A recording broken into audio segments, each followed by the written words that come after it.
What if I told you some countries are literally begging for you to move there as a resident, and you can move there, get permanent residency, and maybe a passport faster than it takes for you to finish your rent agreement with your landlord back home?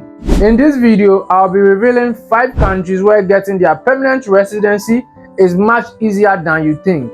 And trust me, the 4th one will shock you. A quick story before we dive in. I followed a friend to an immigration office in Ghana just to guide him through the process. Unfortunately for us on that day, we spent 5 hours in a queue, and all of a sudden the AC went off, and one man at the corner just shouted, "I don't want to travel again." Everybody burst out laughing, even the officers on ground. The moral lesson of this is some countries make it so difficult for you to travel there. And on top of it all, when you get there, getting your permanent residency or your documentation become a headache. But not the ones I'm about to show you. I'm talking about my own top 5, so you can add yours. And these countries I'm talking about is Australia, Sweden, Germany, New Zealand, and lastly, Austria. I know a lot of people are wondering why I didn't mention Canada. Yes, Canada is a good place. You can add it to your bucket list. But currently, as I'm speaking, I'll not suggest Canada for a lot of people, especially if you are doing undergraduate. Remember that immigration laws do change.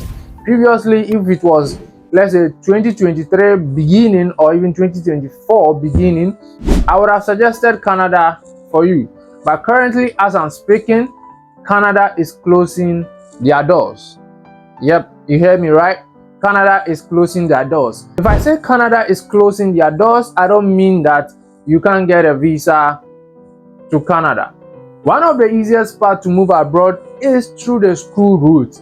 And a lot of people go to some countries that at the end of the day, when they graduate, getting their permanent residency become a big headache. I know a lot of people that went to the US, and after graduation, it's a whole lot of stories. Some of them have to get married to people they were even not in love with. Another key thing you need to take note of is that when you want to study abroad, the kind of programs you are going to offer is very, very important. For instance, if you go to Canada right now, there are certain people offering certain programs that I can tell you that after graduation, it will be very difficult for them to get their postgraduate work permit. So for instance, you are doing something like carpentry, you are doing engineering, computer science. Some of these programs are programs that are going to help their economy. They are in high demand in these countries. I didn't even mention nursing. Nursing is one of the courses that is in high demand almost in all the countries you go. You can decide to go and do political science in some of these countries, but know that at the end of the day, most of these countries, it doesn't benefit them. So getting your permanent residency might be a big deal. Make sure you choose your courses wisely. Our number 1 country is Germany. Germany is one of the countries which is part of the Schengen zones. Their doors are open for international students to come and study there. Almost all their public schools are almost free. Some take tuition fees, but their tuition fees is very, very low. So that alone could be one of the reasons you should study in Germany. Someone may be like their language proficiency. If you are doing masters, most often they don't require for you to add a language proficiency. It is strictly taught in English language, even though some masters and PhD programs require you to show your language proficiency. But I think it's worth it if you have to dedicate your time, sit down and learn the language for, let's say, 6 months, 7 months, even if it is a year, to be able to study in Germany. Because Germany, let's say you are offering vocational skills like nursing, carpentry, electrician, and many more, it is 100% free.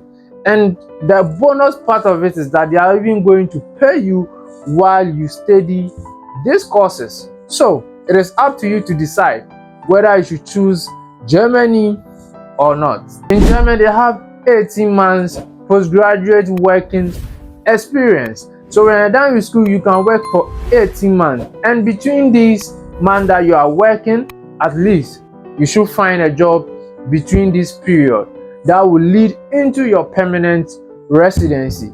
We also have a pathway called the EU Blue Card, which is mainly for skilled workers. So if you're a skilled worker and you're done with school in Germany, that's another pathway you can take advantage of. And I tell you, Germany will not like you to leave their country with such skills.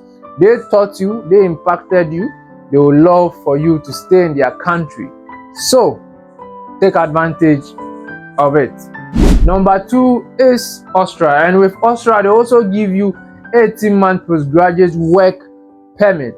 And one thing I love about Austria is that the moment you get admission and you start schooling, automatically you get a resident permit. And when you live in Austria for 5 solid years, then you get your permanent residency. And from permanent residency, where do you go to? Surely you are going to get your passport, which is citizenship. Number 3 is Sweden. Sweden is a beautiful country with a stable economy. Most people normally underrate this country, but one thing I like about Sweden is that as an international student, you get to work full-time, unlike different countries that they give you limitation that you are supposed to work for 20 hours, 30 hours, 19 hours a week or whatever. As for Sweden, as an international student, you could work full-time. So perhaps you can even work to pay your tuition fee because you are working full-time. There's no limitation for you, but make sure you take your book serious to pass your examination. Number 4 is New Zealand. New Zealand is one of the beautiful countries I have ever seen. Their currency is the New Zealand dollars. So don't be like, New Zealand, I will not get dollars to spend. So you are going to spend New Zealand dollars. At least you have the dollar vibe in it. New Zealand is a country that they love a lot of nurses. And after 5 years living in New Zealand, you can apply for your permanent residency. And after 2 years or 3 years, you can then apply for your citizenship. The last but not the least, the 5th one is Australia, the almighty Australia. Australia is a destination for a lot of international students. But for Australia, when you are done with school, you apply for their visa they call Visa 485, which will give you a postgraduate work permit to live in the country.